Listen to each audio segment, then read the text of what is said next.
enjoy. However, the casual baseball fan, it may not appeal to him as much, especially with all these young teams. I mean, the Philadelphia Phillies and the Rays. I mean, not your traditional two franchises that you see in the World Series are in here, so it's not going to be that big of a draw, especially when you're seeing nothing but small ball as a casual baseball fan. I bet you baseball purists and fans who have lived and grown up with the game are enjoying it, though. And I'm referring to, the baby boomers that's in their 40s and their 50s. Those type of fans it's appealing to.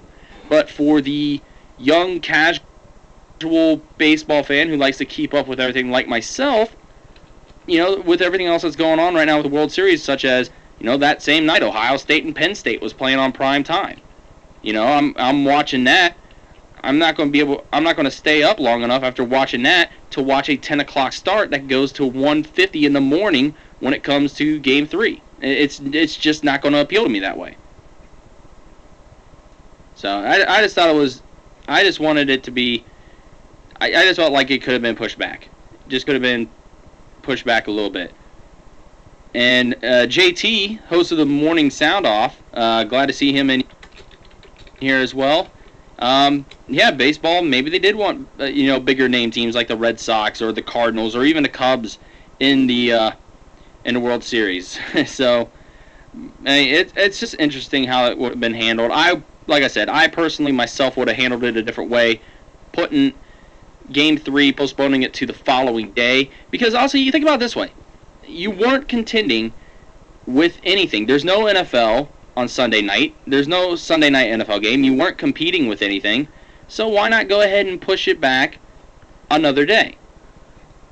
It just would have made more sense to me to go ahead and have a Game 3 going on Sunday, take a day off on Monday, then go back into Game 4, Game 5, and finish off with that when you're not contending with NFL or anything. Just thought it would have been a better move for them to go ahead and push it back, especially having a 10 o'clock start. So that's just the rant I wanted to start off with. I just thought they would have done a little better with that. But on to the college football Saturday. And is there a team that is more impressive than the Texas Longhorns? What a game that these guys had against a very tough, stingy Oklahoma State team. I mean, don't count Oklahoma State out of anything. They could possibly, if they can continue the rest of the season playing as well as they have, they could possibly be in the Big 12 championship. And of course, they got to get by Oklahoma. Or no, they won't be able to because they're in the same division as Texas. Duh. But I mean, they gave the Longhorns a run for their money. And Colt McCoy, another stellar performance, 391 yards passing, 2 touchdowns that he threw, 1 running. He is putting up some huge numbers and some big-time clutch performances for the Longhorns. And remember, this was a guy that no one had really any faith in. There was even rumor that they were going to be doing kind of like the 2-quarterback system with McCoy and the backup, but there wasn't really a lot of faith in McCoy going into the 2008 season because of the sophomore jinx year that he had. And it was understandable. He did not have a very solid year last year when it comes to big-time Texas quarterbacks. He was having a hard time living up as the guy following Vince Young, who single-handedly won the Longhorns the national championship a couple years back. It was a lot of pressure on Colt McCoy. But here we are now, a year later, junior year for Colt McCoy, and he's completing over 80% of his passes, 21 touchdowns, only 4 interceptions, and at over 2,200 yards passing. How solid has he been so far in 2008? Literally, I would think he's having a better year than what Tim Tebow had last year. Because you look at what Tebow did, he wasn't really that stellar in the passing game. Sure, he could run. I mean, he was able to run for well over 1,000 yards and run for over 20 touchdowns. But for a pure quarterback, if you're looking at pure quarterback numbers, Colt McCoy, in my opinion, is having a better season. I mean, a much better season.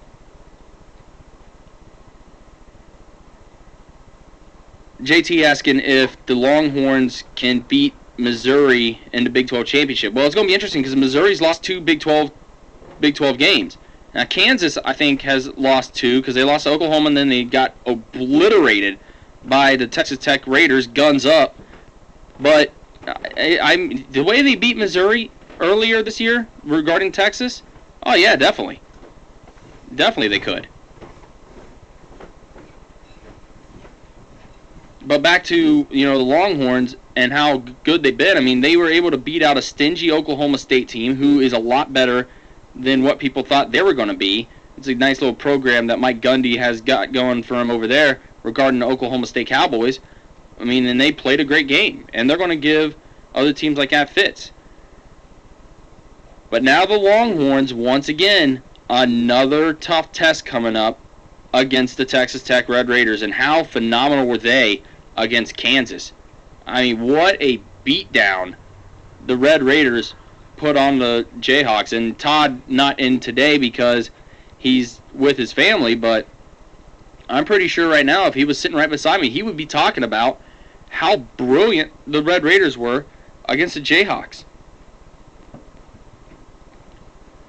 Second and third quarter, the Red Raiders put up 42 points in total. 42 points in the second and the third quarter. Ending the first half, starting the second half with a bang, did the Red Raiders.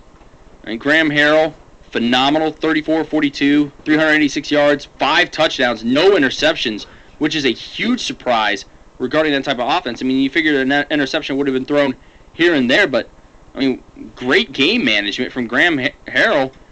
And it doesn't hurt too much when you got Michael Crabtree with 9 catches helping you out as well. So it's going to be interesting to see what the Red Raiders are going to bring to the Longhorns. And I said last week that I think this is a game where Texas Tech would possibly be a stumble game for the Longhorns because of everything that they have on offense. Now, their defense, yes, it's weak. They have a very, very weak defense when it comes to trying to defend the pass and defend the run. But you know what? I think it may be a serious slip-up game between the Longhorns and the Red Raiders. I could see where the Longhorns going into Lubbock can slip up against them. There's just so many offensive options that the Red Raiders have that could give the Longhorns some fits. But once again, Texas has been stepping up and doing everything the right way. Mac Brown has been a phenomenal coach all his career with Texas, especially this year.